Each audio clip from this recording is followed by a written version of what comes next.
ஒரு விவசாயிக்கு 3 மகன்கள் உள்ளனர்.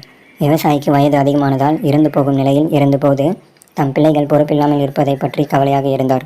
ஒரு நாள் அவர் தம் பிள்ளைகளுக்கு தன்னுடைய நிலங்களை அவர்களுக்கு பிரித்து கொடுத்தார். அது மட்டுமில்லாமல் அந்த நிலங்களிலும் ஓரிடத்தில் ஓரடி ஆழத்தில் புதையல் இருப்பதாக சொன்னார்.